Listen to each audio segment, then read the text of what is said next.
Ilang araw ko nang pinaplano yung ipapagawa kong billboard sa Manila. Marami na ring oras at panahon ang aking naaksaya. Hanggat hindi ko kasi napapatunayan at napapakita sa kanila, wala sa aking naniniwala. Naku, huwag mo itutuloy yun. Akala mo basta-basta magpagawa ng billboard dyan sa Maynila.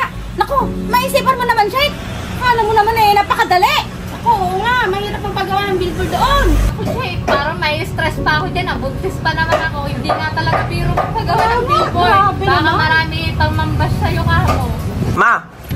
Oh, Asa si Papa? diyan. Halika kayo saglit, may papaliwanag lang ako sa inyo. Sige. Sige. Santay ko lang ito. Dito ko uumpisahan ipalagay yung billboard ko sa Manila.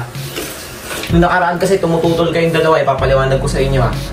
Yan, sa Manila, para kitang-kita ng mga tao. Kasi top 1 global na ako nun eh. So, muna tayo dito sa Cavite to Manila. Yan yung point of view ng mga ngayon lugar. Probinsya, yan. Ang luwang-luwang ng Maynila, saan Maynila yan?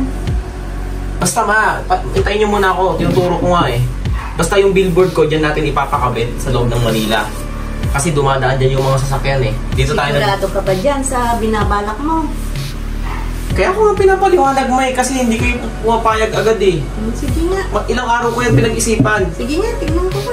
Ang iniisip ko ngayon kung magkano ang halaga ang pa-billboard. Pero sigurado na yan, sure yan. Kaya nga lang sigurado talaga. Sigurado ka talaga yung ginagawa mo yan.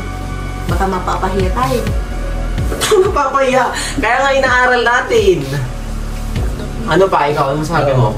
Planuhin mong mabuti eh, para hindi tayo mapalpak. Basta maganda yung pagkakatayo niyan. Malaking poste, tapos malaking billboard.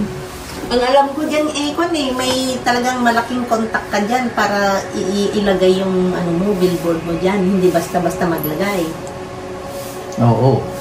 Tsaka yung gagawa. Hindi Maraming proseso dyan.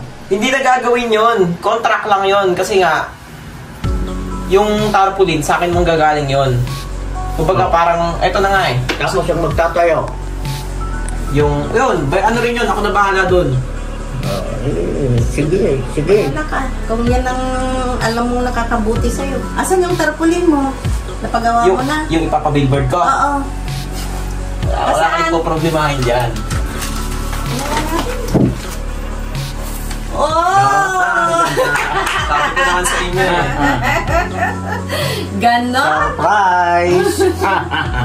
Makikita yan ng buong Pilipinas sa Manila. Ayos ba? Ayos! Itsura ko dyan. Top 1 global, ganyan yung itsura, di ba?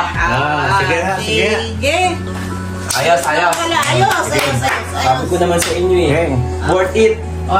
Sige. Sabi ko naman sa inyo guys, matutuwa sila pag pinaliwanag kong maigi. Nung una tutol sila sa pagpapabillboard ko. Ngayon nakita nila. Diba? Very good? Very good. Bali kung susumain kasi natin guys, konti na lang rin yung hahabulin ko para makapasok ako sa top global. Papalakpakan ako ng marami, di magtatagal.